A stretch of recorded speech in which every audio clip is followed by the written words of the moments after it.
got their first win and hung on in the fourth for the first time this season in primetime. Skip would have been perfect with his prediction if the Giants didn't get a safety, taking down Washington 32-21. Eli Manning had a QBR of 92 last night. Ruben Randall and ODB both had a touchdown. So the win puts the Giants a game and a half behind the first-place Cowboys in the NFC East. Herm is still here with us. After seeing last night's matchup, how big of a threat are the Giants in the NFC East?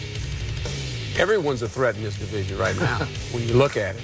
What has happened? You think about the Dallas Cowboys. When you lose Tony Romo, 34 touchdowns. When you lose Dez, as well as Murray goes to Philadelphia, that's 29 touchdowns. So the Dallas Cowboys, the way they play now, is dramatically going to change.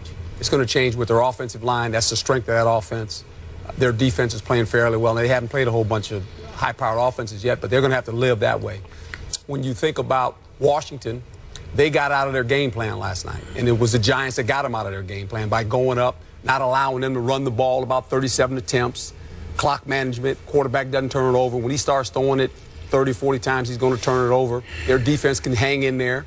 When you think about the Philadelphia Eagles, we don't know who they are right now. This is going to be a big test for the Eagles, in my opinion, how they go in this game. And then you think about the Giants, they're, what, 5 plays away maybe from being undefeated. Yeah. So I think this division, like last year when you watched it unfold, the Giants started off bad last year. But December, to me, is going to determine who's going to win this division. The Giants went 3-1. The Eagles went 1-3. The Cowboys went 4-0. And Washington went through what they went through with the quarterback and all that. They went 1-3. So I think we're not going to know anything. We can talk about we think we know who's going to win this division. We have no idea. Okay. In December, we will find out. Okay, just go on your gut right now. If you had to pick somebody now, and I know it's early and you reserve the right to change, but what is your gut tell? I don't have enough information. I don't have enough information. I really don't. After week 4, I'll have more information. When I see this, when I see the first 4 games of the season get played, then you have a better idea who you are. I think Dallas will still be competitive as long as Whedon is not forced to try to win games. See, the problem with Whedon is this. He's got a strong arm and all that good stuff. He can't extend any plays. It has to be drawn up. He's got to throw it. If the guy's open, he'll hit him. If not, he can't extend plays like Tony Romo. Okay, that's the problem with him. And the production. Well, where are you going to get the production from? I mean, you've got Dez Bryant, as I said, and Murray. That's 29 touchdowns. That's no longer in the building right now.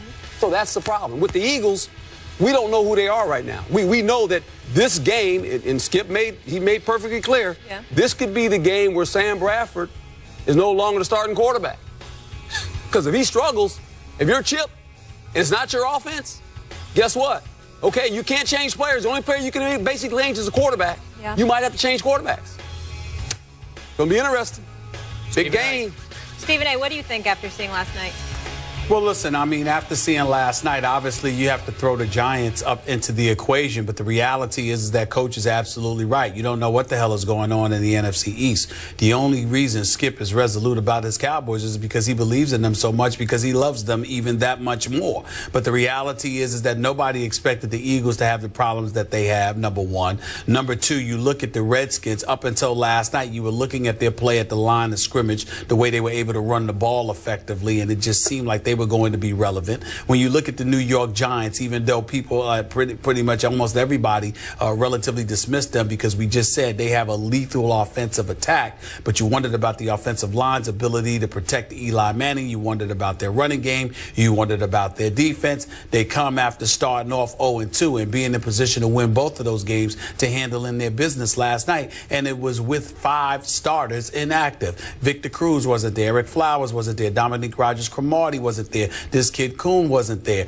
You had a whole bunch of people that simply were not available. And so when you look at it from that perspective, you just have to say to yourself, all right, the Giants have to be in the mix. Beeson played last night for the first time as well. So you're going to have at least 4 or 5 starters back in the lineup eventually on the defensive side of the ball. And on the offensive side of the ball, we saw what they could do with just Ruben Randall and Odell Beckham Jr. Imagine what they're going to be able to do once Victor Cruz comes back. So that makes things incredibly, very, very interesting, rather. And so you just have to wait and see, because, again, Based on how Philadelphia was looking over the first 2 weeks, I think it's safe to say that the division belonged to the Cowboys. But then Romo went down.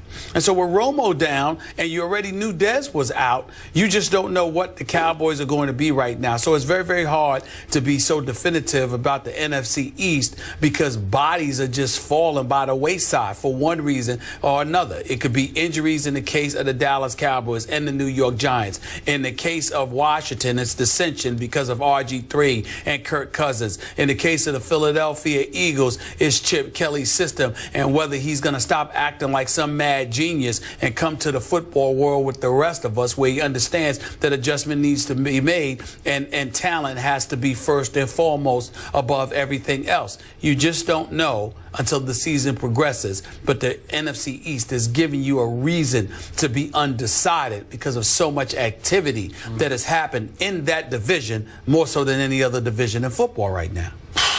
Skip. So, Yes. I am still sticking with my Dallas Cowboys because I don't see a world-beating threat among those other three teams the rest of the way. I have some reason to fear all three of them, except I don't fear Kirk Cousins if, in fact, he remains that quarterback, and I don't fear Sam Bradford if, in fact, he can stay upright as that quarterback. But I will tell you this, as a Cowboy supporter, I fear the Giants more than I fear the Eagles. And I'll tell you why. Because of that guy under center. That guy is one of the weirdest quarterbacks I have ever observed for a length of time because I never know what to expect from him. I'm going to remind you, Miss Giants fan, 3 times Eli Manning has led this league in interceptions. That is mind-blowing to me. Okay. But the way it happens, they're always 3 years apart. So he led the NFL interceptions in 07. And the next year he said, I got to clean this thing up, which he's highly capable of doing. So he cut them in half. He went from 20 down to 10 the next year. Then here we go again. 3 years later, 2010, he throws 25 picks and it leads the league.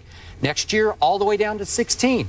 Then here we go again. 3 years pass, and he goes crazy again. It's like bad comedian Eli all of a sudden, right? He goes out there and just makes bad jokes. And the third time, 2013, he throws 27 interceptions. It's just a disaster for the team. But the next year, 2014, he cuts it almost in half, all the way from 27 down to 14. What is going on here? So you say, Knock this on wood, guy, none yet. all of a sudden, this guy is playing incredibly clean, conservative, low-risk kind of football. He's got 4 touchdowns through 3 games, not spectacular, to 0 interceptions. 0 interceptions. He's completing 65% of his passes. A lot of them are little dinks and dunks, but every once in a while, he can go down the field when you least expect it. Hit 9 of them last night at 20 or more yards. I know, like every once in a while, but for the most part, it's just bing, bing, bing, bing. Like I'll make this little pass. I'll throw it to the 2 tight ends occasionally, and that guy scares me to death as a Cowboy because he can do things. If he hadn't made one mental blunder on 3rd down on opening night when he threw it out of the end zone, and the coaches were somewhat complicit there also, but still, that cost them a game they should have won about 12 ways. Am I right about that? That's right. And we all agree they should have won. They should be 3-0. So, okay, I fear them because they're pretty good.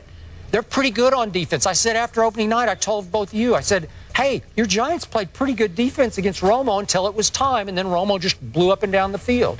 But in the end, they're going to be pretty good.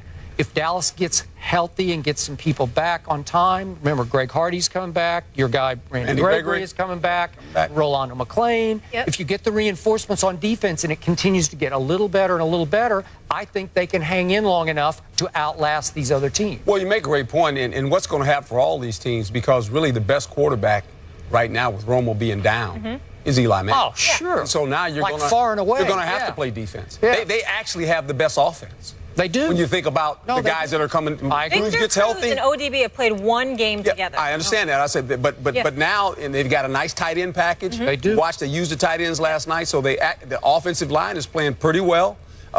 He's not under duress a whole lot, and when he is, he's throwing the ball away. So really, you look at these teams. He's the best quarterback in the division. Yep. Who was going to play the best defense for the rest of those 3 teams? Because that's what they're going to have. Jury's out. Yeah. We don't know. Yeah. Stephen A. said it. We don't know. Dallas. Fair to say after this weekend we'll know a lot more in this division? We will know a lot more about the Philadelphia Eagles this week. A lot more. Okay. We will leave it there. Works for me. Big Ben and the Steelers, Herm, thank you so much. You'll be back later? Yes. All right. We're going to talk about the Steelers coming up here. They exploded versus the 49ers last week. Will they be able to repeat this performance this week against the Rams? That's the matchup we'll dive into next. Keep it here.